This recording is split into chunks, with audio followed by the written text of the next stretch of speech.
Hello बच्चों, कैसे हैं आप सभी लोग।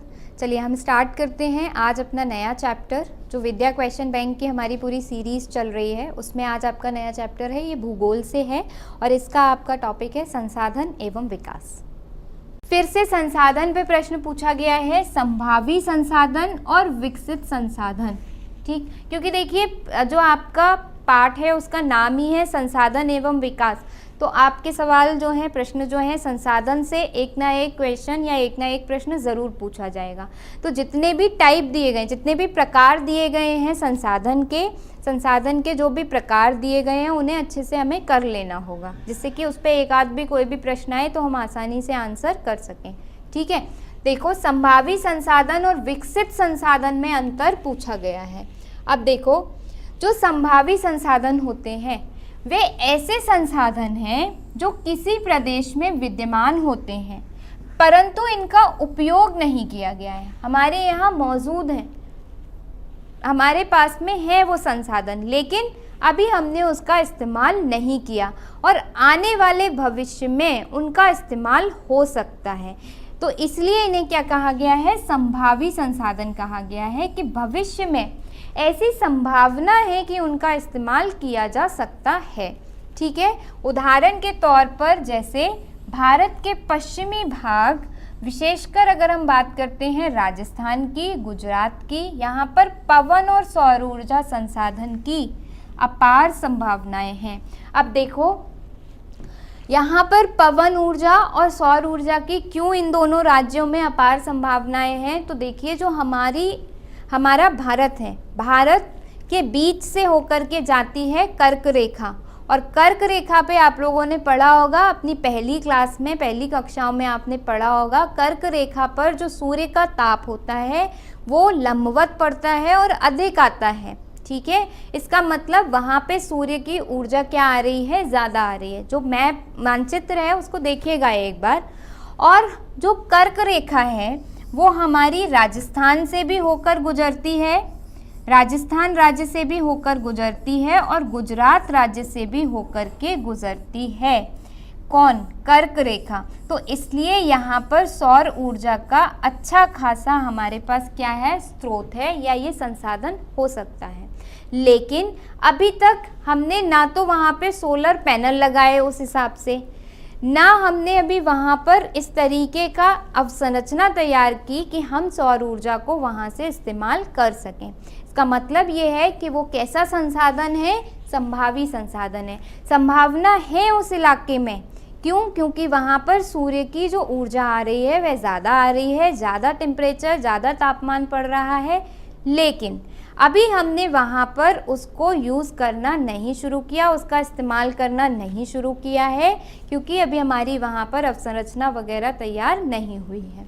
ठीक है, परंतु इनका सही ढंग से विकास नहीं हुआ है। तो संभावी संसाधन क्या हो गए कि जिनका जो हमारे पास विद्यमान है लेकिन अभी हमने उनका उपयोग नहीं किया है। ठीक है, नेक्स्ट आपका जो विकसित संसाधन है। अब विकसित संसाधन क्या होगा, इसके जस्ट अपोजिट, इसके जस्ट विपरीत होगा। वे संसाधन जिनका सर्वेक्षण किया जा चुका है और उनके उपयोग की गुणवत्ता और मात्रा निर्धारित की जा चुकी है, विकसित संसाधन कहलाते हैं। ठीक है, विकसित संसाधन कैसे संसाधन है, जिनका हमने सर्वेक्षण कर लिया, हमने सब कुछ देख लिया, चेक कर लिया कि ये संसाधन अच्छे हैं, इनको हम उपयोग कर सकते हैं, और हमने यह भी तय कर लिया कि प्रतिदिन हम कितना उसका उपयोग करेंगे। उपयोग करने की मात्रा भी हमने निर्धारित कर ली है और ये भी पता लगा लिया है कि कितना मिलेगा, कितना संसाधन वहाँ पे उपस्थित है। तो ये सारी चीज़ें हमने जिस संसाधन के लिए कर ली हैं उसे हम क्या कहते हैं, विकसित संसाधन कहते हैं। जैसे आपका जो कोयला है, जैसे आपका पेट्रोलियम, ये सब किस में आ जाएगा, विकसित संसाधन में आ जाएगा। ठीक है, संसाधनों का विकास प्रौद्योगिकी और उनकी संभाव्यता के स्तर पर निर्भर करता है। ये तो बिल्कुल सही बात है कि जो भी संसाधन हैं हमारे यहाँ प्रकृति में या हमारे पास प्रकृति में संसाधन भरे पड़े हैं, बहुत संसाधन है हमारे पास में, लेकिन हम हर संसाधन का इस्तेमाल नहीं कर पाते। क्यों नहीं कर पाते? क्योंकि या तो हमारे पास प्रौद्योगिकी नहीं है या फिर उससे संबंधित हमारे पास में कौशल नहीं है जो उसको हम इस्तेमाल कर सकें ज़्यादा से ज़्यादा, या फिर हमें उसकी जानकारी नहीं है। तो किसी संसाधन का प्रयोग करने के लिए या कोई भी वस्तु संसाधन कब बनेगी? जब हमें ये पता हो कि उसको कैसे हम प्रयोग करें, उसकी प्रौद्योगिकी हमारे पास हो, तब कोई चीज़ क्या बनेगी? संसाधन बनेगी। जैसे कि आप गाड़ी में पेट्रोल डालते हैं और गाड़ी आपकी चल पड़ती है, ठीक है। अगर यही नहीं पता होता कि पेट्रोल डालने से, या हमारे पास गाड़ी नहीं होती, हमें गाड़ी बनाना ही नहीं आता होता, गाड़ी नहीं होती हमारे पास, तो हम पेट्रोल का इस्तेमाल कैसे कर पाते? फिर वो हमारे लिए उपयोगी नहीं था, वेस्ट था, हमारे लिए व्यर्थ था। लेकिन वो उपयोगी कब हुआ? जब हमने गाड़ी बनाई। जब हमने गाड़ी कैसे बनाई? हमने गाड़ी बनाई प्रौद्योगिकी से। हमने गाड़ी बनाई प्रौद्योगिकी से, फिर हमने पेट्रोल उसमें डाला और अब हम चला सकते हैं उसको। तो संसाधन का हमने क्या कर लिया? इस्तेमाल कर लिया। कैसे कर लिया? प्रौद्योगिकी की वजह से कर लिया। तो संसाधन में प्रौद्योगिकी का बहुत बड़ा रोल होता है या भूमिका होती है, ठीक है। चलो आगे चलें अगले प्रश्न पर। अगला प्रश्न आपसे पूछा जा रहा है, मृदा अपरदन से क्या अभिप्राय है? मृदा अपरदन के लिए उत्तरदायी कारणों का वर्णन कीजिए। दो प्रश्न हैं यहाँ पर आपके पास में। पहले आपको बताना है मृदा अपरदन से क्या समझते हैं आप, और दूसरा आपको बताना है इसके लिए कौन से कारण जिम्मेदार हैं, वो हमें बताना है, ठीक। तो सबसे पहले देखो मृदा अपरदन क्या होता है। मृदा के कटाव और उसके बहाव की प्रक्रिया को मृदा अपरदन कहा जाता है। आप लोगों ने बहुत बार देखा होगा, अब तो बरसात शुरू हो गई तो और अच्छे से देख पाएंगे। अगर नहीं देखा तो अब जब बारिश हो तब ज़रूर देखिएगा। इस तरीके से आपका क्या होता है, पेड़ है, मृदा है, उसके नीचे मिट्टी है, पानी आता है, बारिश होती है तो मृदा क्या होती है, बह के निकलने लगती है और नीचे कहीं जाकर के फिर बह जाती है। तो ये क्या है, बहना मृदा का, ये क्या है आपका मृदा का अपरदन। तो मृदा के कटाव और उसके बहाव की प्रक्रिया को मृदा अपरदन कहा जाता है। और जो मृदा के बनने की प्रक्रिया है, एक तरफ मृदा बनती भी रहती है और दूसरी तरफ मृदा का कटाव भी होता रहता है। तो ये दोनों प्रक्रियाएं क्या चलती हैं, साथ साथ चलती हैं और इनमें एक संतुलन बना रहता है, ठीक। एक तरफ मृदा बनेगी, मृदा का बनना चलेगा और दूसरी तरफ उसका अपरदन भी चलेगा और इनके बीच में एक संतुलन बना रहता है हमेशा, ठीक है। मृदा अपरदन और मृदा बनना, ये दोनों के बीच में एक संतुलन बना रहता है। किंतु वही मैंने पहले भी आपको बताया, जब हम इस संतुलन को बिगाड़ देते हैं, हम मृदा का अपरदन ज़्यादा कर देते हैं पर उस स्पीड से, उस गति से मृदा बन नहीं पा रही है, तब हमारे लिए क्या समस्या उत्पन्न हो जाएगी, मृदा की कमी हो जाएगी, जो आजकल होने लगी है। हम मृदा का अपरदन ज़्यादा कर रहे हैं।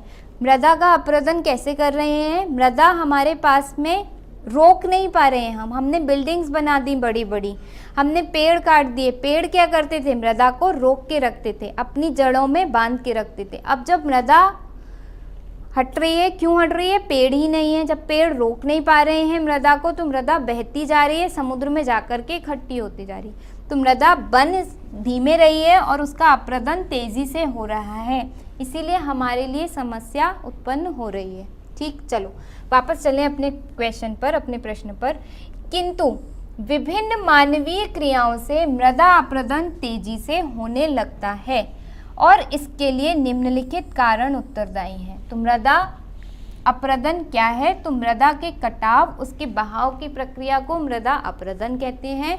और मृदा अपरदन क्यों हो रहा है, मानवीय क्रियाओं की वजह से मृदा अपरदन हो रहा है, ज़्यादा हो रहा है। ऐसा नहीं है कि प्राकृतिक क्रियाओं की वजह से मृदा अपरदन नहीं होता, या प्रकृति में कभी मृदा अपरदन होता ही नहीं है। प्रकृति में भी या प्राकृतिक रूप से भी मृदा का अपरदन होता है, लेकिन वह बहुत धीमे होता है। मनुष्य ने क्या किया है, उसकी गति को बढ़ा दिया है, ठीक है। तो कौन से कारक जिम्मेदार हैं, इन्हें हम दो में विभाजित कर सकते हैं। एक तो भौतिक कारक हो सकते हैं, ठीक। तो देखते हैं सबसे पहले भौतिक कारक। भौतिक कारक जैसे पहला, ढाल वाली भूमि पर अपरदन समतल भूमि की अपेक्षा ज़्यादा होता है। ये तो बहुत अच्छे से पता है। ढाल वाली भूमि, जैसे ये ढाल वाली भूमि है। आप किसी मिट्टी के टीले पर खड़े हो जाइए, ऊपर जा कर के, यहाँ पर आप टीले पे खड़े हो जाइए। यहाँ से जितनी मिट्टी आप नीचे लेकर जाओगे, जितनी ज़्यादा मिट्टी लेकर जा सकते हो। लेकिन अगर आप किसी मैदान में, मिट्टी के मैदान में खड़े हो जाइए, एक टीले पे खड़े होइए और एक मैदान में खड़े होइए। मैदान में जब आप फिसलेंगे तो आप उतनी मिट्टी अपने साथ नहीं ले जा पाएंगे जितनी कि आप टीले से लेकर जा सकते हैं। तो अगर ढाल वाली भूमि है तो अपरदन ज़्यादा होता है, जबकि समतल भूमि में अपरदन कम होता है। दूसरा, तीव्र व मूसलाधार वर्षा से मृदा अपरदन होता है। जब बहुत तेज़ बारिश होती है तो मिट्टी पानी के साथ में तेज़ी से बह जाती है। तो एक कारक क्या हो सकता है मृदा अपरदन का? तीव्र व मूसलाधार वर्षा। पहला कारण क्या देखा था? ढाल वाली भूमि। अब यह मृदा की ऊपरी परत को अपने साथ बहाकर ले जाती है, ठीक है। तीसरा कारण, पवने, जो आपकी हवा चलती है। जब हवा चलती है, आंधी आती है, तो देखिए आंधी में क्या होता है, पूरा घर गंदा हो जाता है। मिट्टी आती है बहुत सारी आंधी में, उसके साथ में उड़ के। तो जब पवन चलती है, आंधी का रूप ले लेती है पवन, तब बहुत बड़ी मात्रा में मृदा उड़ाकर ले जाती है और उसे कहीं ना कहीं ले जाकर क्या करती है, उसे निक्षेपित करती हैं।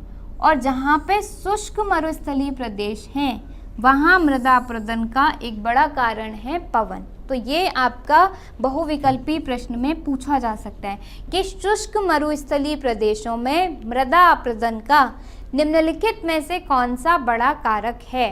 पवन, जल, आपका ढाल, या फिर एक और कोई आपका ऑप्शन बना के दे देंगे। तो आपका सही जवाब होगा इसमें पवन।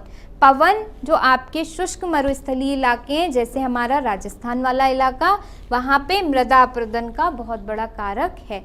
तो ये थे भौतिक कारक। भौतिक कारक कैसे? जैसे ढाल वाली भूमि होगी तो मृदा अपरदन ज़्यादा, तीव्र मूसलाधार बारिश होगी तो मृदा अपरदन ज़्यादा, पवन बहुत तेज़ी से चलेगी, आंधी का रूप ले लेगी तो मृदा अपरदन ज़्यादा होगा, ठीक है। चलते हैं आगे। मानवीय कारक। अब हम आ गए मानवीय कारक। अभी हमने देखे भौतिक कारक, या उन्हें हम प्राकृतिक कारक भी कह सकते हैं। अब देखिए मानवीय कारक जो हैं वो भी मृदा अपरदन के लिए जिम्मेदार हैं। जैसे नंबर 1, पहला, पशुओं द्वारा अत्यधिक चराई से भूमि पर वनस्पति का आवरण समाप्त हो जाता है। इस स्थिति में मृदा पर जल और वायु का प्रभाव तीव्र होता है। एक आपका क्या था, जहाँ पर पशु चराते हैं, जो आपकी ऐसी वाली भूमि थी, वहाँ पर पहले क्या था, बहुत ज़्यादा घास थी। लेकिन वो घास आपने क्या किया, ढेर सारे पशु उस पर चराने शुरू कर दिए। उनका जब नंबर बढ़ा, उनकी जब संख्या बढ़ी पशुओं की, तो घास उतनी है नहीं, उससे कहीं ज़्यादा आप क्या ले आए, पशु ले आए। तो क्या होगा, सारे पशु घास को जल्दी जल्दी ख़त्म कर देंगे। तो मृदा, आपकी जो इलाका था या जो भूमि थी, वो कैसी हो जाएगी, खाली हो जाएगी। जब खाली हो जाएगी तो क्या होगा, उसका अपरदन बढ़ जाएगा। दूसरा, वृक्षों की जड़ें मृदा की रक्षा करती हैं, अभी मैंने बताया। और वनों के कटाव से मृदा अपरदन तेज हो रहा है, क्योंकि पानी और पवनों के बहाव को वृक्ष कम कर सकते हैं। बिल्कुल सीधी सी सिंपल सी बात है ये तो। तीसरा, कृषि के गलत तरीके से भी मृदा अपरदन होता है। अगर आप कृषि कार्य सही तरीके से नहीं कर रहे हैं तो आपके जो मृदा है उसका अपरदन ज़्यादा होता है। जैसे गलत ढंग से हल चलाने, अगर फॉर एग्जाम्पल उदाहरण के रूप में, जो ढाल पर ऊपर से नीचे की ओर हल चलाने से, अब देखो ये है ढाल, ठीक है, ये ढाल है, यहाँ पे आपको खेती करनी है। आप क्या कर रहे हो, ऊपर से नीचे की तरफ हल लेकर के आ रहे हो, तो क्या होगा, मिट्टी तो अपने आप में अपरदन होगा, मृदा का अपरदन होगा। आपको क्या करना चाहिए, इसके समानांतर ऐसे हल चलाना चाहिए, ठीक। जब आप इस तरीके से हल चलाएंगे तो मृदा का अपरदन नहीं होगा। खड़ा हल चलाएंगे तो मृदा का अपरदन होगा ही होगा। तो क्या होता है, हल चलाने से वाहिकाएं बन जाती हैं जिसके अंदर से बहता पानी आसानी से मृदा का कटाव करता है। तो तीसरा मानवीय कारण क्या हो गया, अगर हम सही तरीके से कृषि कार्य नहीं करते हैं, ढाल वाले इलाकों पर ऊपर से नीचे की तरफ हल चला देते हैं तो मृदा क्या होती है, अपरदित हो जाती है।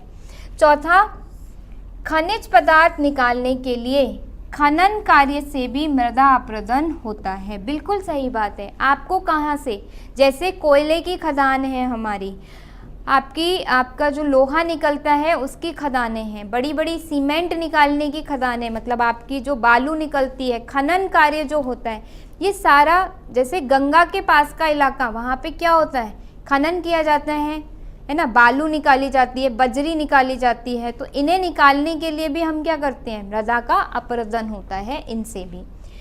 पांचवा, मनुष्य भवन निर्माण कार्य के लिए रोड़ी, बजरी, संगमरमर, बदरपुर आदि प्राप्त करने के लिए छोटी बड़ी पहाड़ियों को गहरे गड्ढों में परिणत कर देते हैं। बिल्कुल सही बात है। हम लोग क्या करते हैं, बड़ी बड़ी बिल्डिंग बनाने के लिए, बड़ी बड़ी इमारतें बनाने के लिए, या फिर हमें क्या चाहिए होता है, घर बनाने हैं, उसके लिए रोड़ी चाहिए, बजरी चाहिए, तो हम क्या करते हैं, मृदा को निकालते हैं।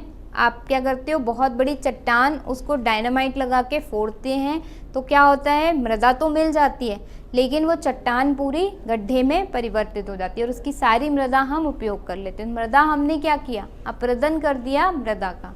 ठीक है, तो इस तरीके से मृदा अपरदन हमने देखा। और मृदा अपरदन के क्या कारण हैं, दो कारक हमने देखे, एक भौतिक और एक आपका मानवीय। ठीक, एक और बस आपका प्रश्न बचा है, ये है स्वामित्व के आधार पर संसाधनों के विभिन्न प्रकारों का वर्णन कीजिए। ठीक, अब फिर से आपको स्वामित्व के आधार पर बताना है। तो स्वामित्व के आधार पर जो संसाधन है, सबसे पहला व्यक्तिगत संसाधन। व्यक्तिगत संसाधन यानी किसी एक व्यक्ति के पास में, आपके पास में हो सकता है, मेरे पास में हो सकता है, उसे हम क्या कहते हैं, व्यक्तिगत संसाधन कहते हैं। जैसे कुछ भूमि आपके पास होगी, आपके परिजन हैं उनके पास होगी, कोई सा बाग हो सकता है उनका, अगर आप लोग किसान वर्ग से होंगे तो आपका बाग हो सकता है, तो तालाब हो सकता है। इन्हें हम सब क्या कहते हैं, व्यक्तिगत, जिस पे सिर्फ एक व्यक्ति का अधिकार हो। दूसरा, सामुदायिक स्वामित्व वाला, जैसे आपके घर के पास में पार्क होता होगा, तो वो एक आपकी सोसाइटी होती है, वहाँ पे पार्क बना होता है, तो उस पर सब पूरे जो सोसाइटी के लोग होते हैं, पूरे जो समुदाय के लोग होते हैं, सबका अधिकार होता है। सब सुबह सुबह जाते हैं वहाँ पे टहलने घूमने के लिए। तो ऐसे संसाधन को हम क्या कहते हैं, सामुदायिक। जैसे मंदिर है आपका, मंदिर क्या है, सामुदायिक संसाधन है। ठीक है। तीसरा आपका होता है राष्ट्रीय संसाधन। कुछ संसाधन ऐसे होते हैं जो राष्ट्र के होते हैं, जैसे भारत राष्ट्र है, देश है, इसके संसाधन रेल पूरे राष्ट्र का संसाधन है, तो उसे क्या बोलते हैं हम, राष्ट्रीय संसाधन बोलते हैं, जिस पर किसका अधिकार होता है, राष्ट्र का अधिकार होता है। ठीक है। चौथा हो सकता है अंतर्राष्ट्रीय संसाधन। अब बहुत सारे राष्ट्रों का जिस संसाधन पर अधिकार है उसे हम क्या बोलते हैं, अंतर्राष्ट्रीय संसाधन कहते हैं। जैसे समुद्र, जैसे आपका अंतरिक्ष, ये क्या है, एक तरीके से अंतर्राष्ट्रीय संसाधन है, क्योंकि इस पर किसी एक राष्ट्र का नहीं बल्कि बहुत सारे राष्ट्रों का एकाधिकार है, या फिर उनका अपना अधिकार है इस संसाधन पे, इसलिए इसे हम कहते हैं अंतर्राष्ट्रीय संसाधन। ठीक, तो ये आपके इस तरीके से स्वामित्व के आधार पर 4 प्रकार हुए संसाधन के, व्यक्तिगत, सामुदायिक, राष्ट्रीय, अंतर्राष्ट्रीय। ठीक, चलिए, तो इसी के साथ आपका ये जो आपका अध्याय था ये आपका समाप्त होता है। इससे हमने कुछ जो महत्वपूर्ण प्रश्न थे वो देखे। आप लोग लगातार अपने आंसर लिख लिख के देखते रहिए और विद्या क्वेश्चन बैंक को सॉल्व करते रहिए। Thank you so much.